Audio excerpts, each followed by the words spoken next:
Puji Tuhan, Shalom. Tahun 2022 adalah tahun pemulihan buat kita semua, buat gereja kita. Dan barang siapa yang bersungguh hati mencari Tuhan di tahun 2022 ini, maka matamu sendiri akan melihat Tuhan bekerja dengan ajaib, melakukan pemulihan kepadamu dalam segala hal. Iman dan terima kebenaran ini hari ini. Kita buka Alkitab dari 2 Raja-Raja pasalnya yang ke-7. 2 Raja-Raja pasal 7 mulai ayat 1 sampai ayatnya yang ke-7, firman Tuhan. Lalu berkatalah Elisa, dengarlah firman Tuhan. Beginilah firman Tuhan, besok kira-kira waktu ini sesukat tepung yang terbaik akan berharga sesikal, dan 2 sukat jelai akan berharga sesikal di pintu gerbang Samaria. Tetapi perwira yang menjadi ajudan raja menjawab abdi Allah, katanya, sekalipun Tuhan membuat tingkap-tingkap di langit, masakan hal itu mungkin terjadi?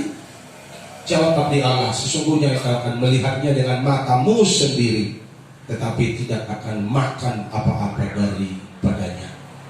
4 orang yang sakit kusta ada di depan pintu gerbang. Berkatalah yang seorang kepada yang lain, mengapakah kita duduk-duduk di sini sampai mati? Jika kita berkata, baiklah kita masuk ke kota, padahal dalam kota ada kelaparan. Kita akan mati di sana. Dan jika kita tinggal di sini, kita akan mati juga. Jadi sekarang mereka kita menyeberang ke perkemahan tentara Aram. Jika mereka membiarkan kita hidup, kita akan hidup. Dan jika mereka mematikan kita, kita akan mati. Lalu pada waktu senja, bangkitlah mereka masuk ke tempat perkemahan orang Aram. Tetapi ketika mereka sampai ke pinggir tempat perkemahan orang Aram itu, tampaklah tidak ada orang di sana. Sebab Tuhan telah membuat tentara Aram itu mendengar bunyi kereta, bunyi kuda, bunyi tentara yang besar, sehingga berkatalah yang seorang kepada yang lain, sesungguhnya Raja Israel telah mengubah raja-raja orang Het dan raja-raja orang Israel melawan kita supaya mereka menyerang kita. Karena itu bangkitlah mereka melarikan diri pada waktu senja dengan meninggalkan kemah dan kuda dan keledai mereka serta tempat perkemahan itu. Dengan begitu saja mereka melarikan diri, menyelamatkan nyawanya. Yang berbahagia adalah mereka yang mendengar firman Tuhan dan melakukannya dalam kehidupan mereka hari lepas hari. Jemaat Tuhan, kita tidak bisa memikirkan dan memprediksi bagaimana proses dan cara Tuhan untuk memulihkan hidup kita. Dan itu tidak perlu kita pikirkan, karena itu adalah bagiannya Tuhan. Haleluya. Jadi ada bagian Tuhan, ada bagian kita. Ketika kita bersinergi dengan Tuhan, kita join dengan Tuhan, kita kerjasama dengan Tuhan, maka disitulah pemulihan secara besar-besaran terjadi. Dan itu pekerjaan Tuhan, bukan pekerjaan kita. Kita hanya melihat, menikmati bahwa keajaiban itu datang kepada kita tak terduga-duga. Tentu bukan bagi sembarang orang, hanya bagi orang yang hidupnya berkenan kepada Tuhan. Apa yang perlu kita mengerti dan pelajaran apa yang kita ambil dari firman Tuhan ini? Yang pertama, kita akan mengalami dan menikmati yang namanya waktu Tuhan. Kapan waktu Tuhan itu bagimu? Semakin engkau dekat dengan Tuhan, semakin cepat datangnya waktu Tuhan. Yang setuju katakan amin. Kapan waktu Tuhan terjadi bagimu? Semakin engkau sungguh-sungguh, semakin engkau berserah diri, semakin dekatlah waktu Tuhan sampai kepadamu. Tapi kalau engkau semakin menjauh, malah semakin jauhlah waktu Tuhan, semakin diundur waktunya, kairosnya kepadamu ketika engkau semakin menjauh. Jadi di tahun 2022 ini tangan Tuhan bukan kurang panjang memulihkan hidupmu, keluargamu, ekonomimu, tapi pertanyaannya, hatimu di mana? kesungguhanmu di mana? Saya beritahu kepada saudara, kalau engkau bersungguh hati di tahun ini, tidak ada yang tidak mungkin. Alkitab berkata, sebab Tuhan telah membuat tentara Aram itu mendengar apa? Bunyi kereta, bunyi kuda, bunyi tentara yang besar. Sehingga berkatalah yang seorang kepada yang lain, sesungguhnya Raja Israel telah mengubah raja-raja orang Het dan raja-raja orang Israel melawan kita supaya mereka menyerang kita.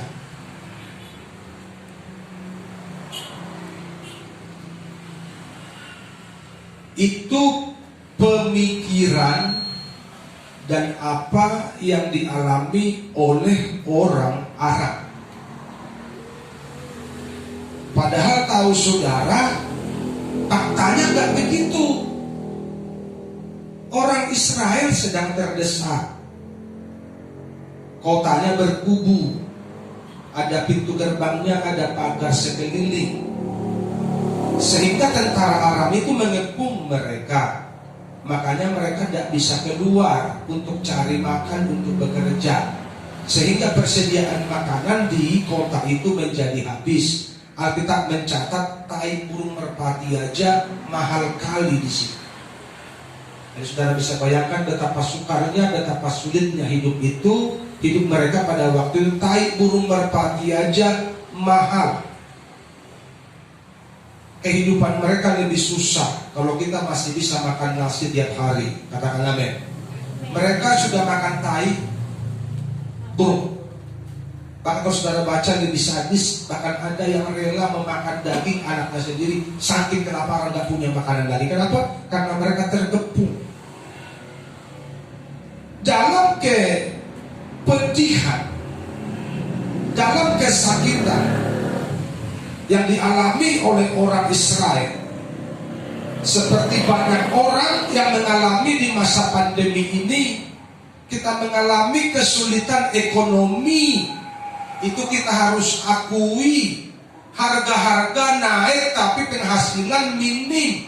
Ini fakta yang harus kita akui, bahwa hidup semakin sulit. Itu benar, tetapi orang yang bersandar pada Tuhan tidak akan dikecewakan.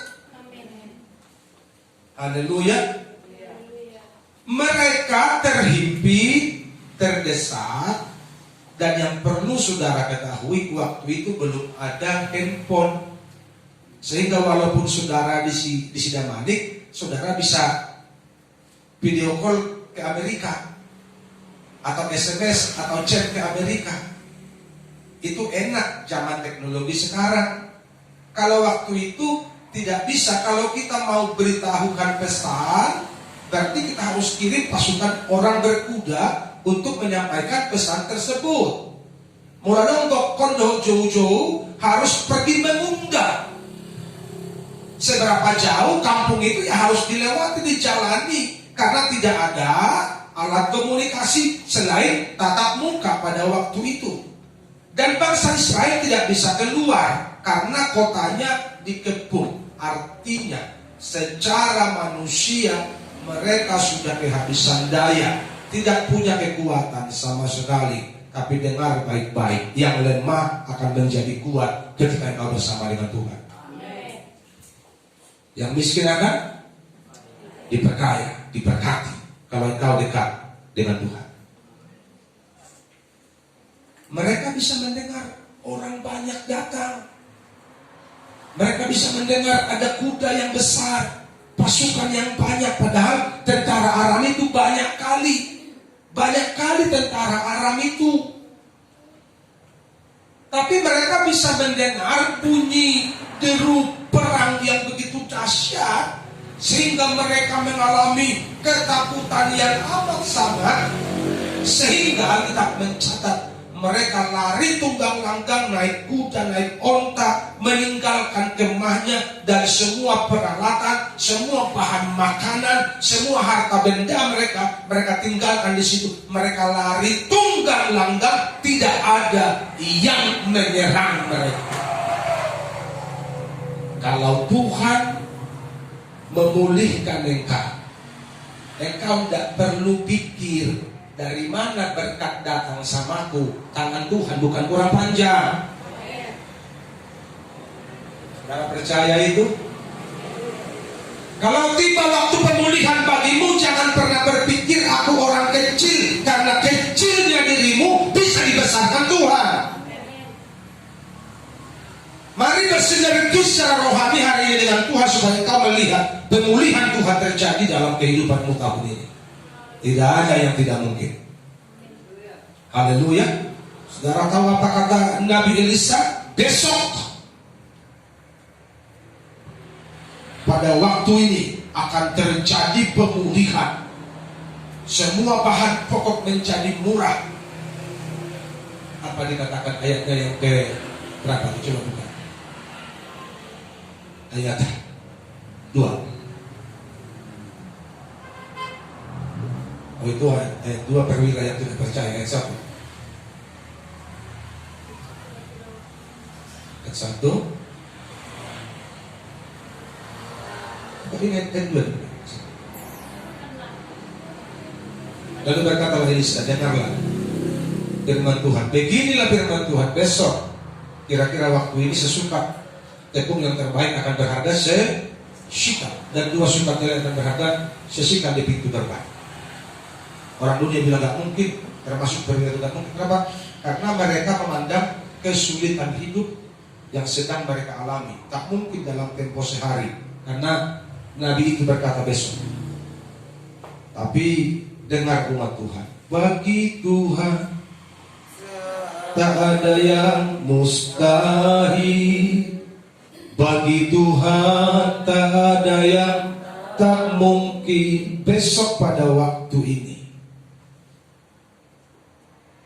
bagaimana caranya supaya besok pada waktu ini terjadi pemulihan? Gak usah kita pikirin bagaimana caranya. Itulah pasangan. Jangan pikirin. Engkau akan menjadi tambah pusing kalau engkau pikirin kesusahan hidup yang engkau sedang alami. Yang engkau perlu dengar baik-baik hari ini, mendekatlah sama Tuhan supaya Dia bekerja dengan bebas dalam hidupmu. Haleluya. Ada penghalang yang menghalangi Tuhan bekerja dalam hidupmu. Apa itu penghalang itu? Nanti di poin yang kedua saya akan sampaikan kepada saudara.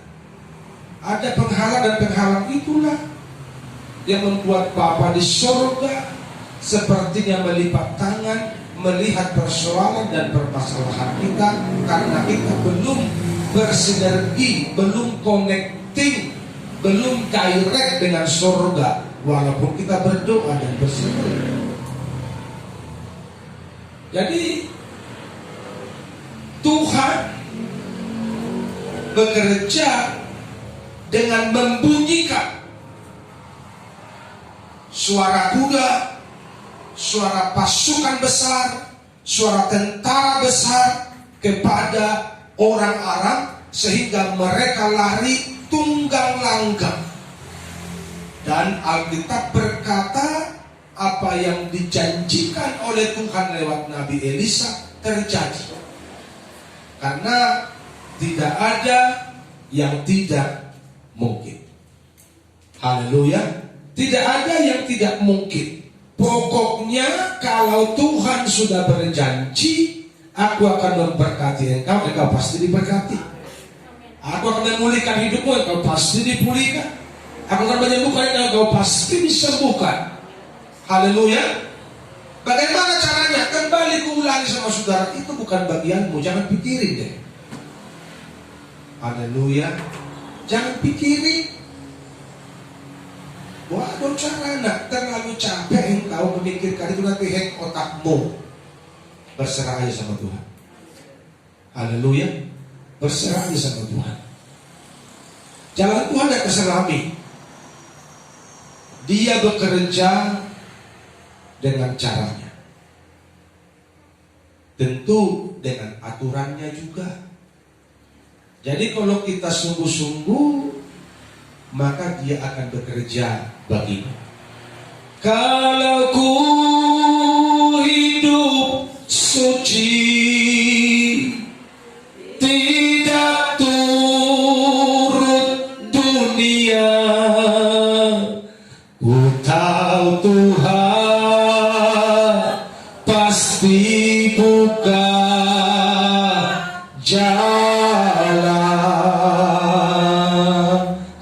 Israel dibuka jalan ke pemulihan. Buat mereka, bagimu pun tahun ini akan terbuka jalan pemulihan. Yang penting engkau sungguh-sungguh dengan Tuhan. Tidak ada yang tidak mungkin. Yang kedua, percayalah. Ayat 2 firman Tuhan berkata, tetapi perwira yang menjadi ajudan raja menjawab abdi Allah, katanya, sekalipun Tuhan membuat tingkap-tingkap di langit, masakan hal itu mungkin terjadi? Jawab abdi Allah, sungguhnya engkau akan melihat dengan matamu sendiri, tetapi engkau tidak makan apa-apa daripadanya. Mengapa perwira itu tidak makan apa-apa dari pemulihan itu? Jawabannya karena dia tidak percaya. Tetapi perwira itu berkata atas nama Tuhan. Kalau saya tarik kepada kehidupan orang Kristen hari-hari ini, dia ini orang Kristen yang patah hati. Dia ini orang Kristen yang apatis. Karena kelamaan bermasalah membuat dia gak percaya lagi sama Tuhan. Walaupun masih berKTP Kristen, walaupun masih ke gereja, tapi sebenarnya dia sudah gak percaya akan adanya mujizat, karena dia melihat masalahku gak pernah selesai. Sehingga perwira berkata, sekalipun Tuhan membuka tingkap-tingkap di langit, masakan hal itu mungkin terjadi? Kenapa begitu? Karena perwira ini melihat persoalan bangsa kami ini terlalu besar, persoalan keluargaku terlalu besar, terlalu kompleks, tidak mungkin dipulihkan dalam tempo sehari. Saya beritahu kepada saudara, kalau engkau percaya, Tuhan bekerja dengan caranya. Haleluya. Jadi nggak usah bingung, gimana caranya? Lakukan bagianmu. Bagianmu apa? Percaya. Dan orang percaya itu dia rajin cari Tuhan. Orang percaya itu dia rajin bersaat teduh. Orang percaya dia rajin berhubungan dengan Tuhan setiap hari. Haleluya. Kenapa? Karena keinginan dan kerinduan kita hanya Tuhan saja. Yang kuingini Tuhan saja. Katakan amin. Orang yang percaya adalah orang yang mengingini Tuhan lebih dari yang lain, sehingga kerinduannya, hasrat hatinya adalah duduk di hadirat Tuhan, menikmati saat teduh persekutuan dengan Tuhan. Orang seperti inilah yang pasti dibela Tuhan. Kalau Kristenmu apa adanya, asal-asalan, asal jadi, ibadah suka-suka tanpa kehausan, engkau akan menjadi bagian dari perwira ini. Merasa pintar, merasa tahu, merasa rohani, tapi hatinya gersang, sehingga pemulihan tidak terjadi padanya. Ayat 18, dan terjadilah juga seperti yang dikatakan abdi Allah itu kepada raja, 2 sukat jelai akan berharga sesikal, dan sesukat tepung yang terbaik akan berharga sesikal. Besok kira-kira waktu ini di pintu gerbang Samaria 19. Pada waktu itu si perwira menjawab abdi Allah itu, sekalipun Tuhan membuat tingkap-tingkap di langit, masakan hal itu mungkin terjadi? Karena ketidakpercayaannya kepada firman Tuhan. Ayat 20, demikianlah terjadi kepada orang itu, kepada perwira itu. Rakyat menginjak-injak dia di pintu gerbang, lalu mati lagi. Akan ada kematian rohani bagi orang-orang yang tidak percaya. Bahkan mungkin kematian jasmani, karena di tengah-tengah suasana yang belum kondusif ini. Akan ada kematian bagi orang-orang yang tidak percaya dan yang tidak mempercayakan hidupnya kepada Tuhan. Tapi orang yang percaya, yang mempercayakan hidupnya kepada Tuhan, akan menikmati kehidupan di tahun 2022 ini. Dan hidup itu adalah hidup yang diberkati, hidup yang berkelimpahan, hidup sehat, hidup bahagia dan penuh sukacita. Itu janji Tuhan bagimu di tahun 2022 ini. Percayalah, katakan amin. Aku percaya, katakan dengan keras. Sekali lagi, aku percaya. sekali lagi, aku Percaya. Amin. Haleluya. Mari kita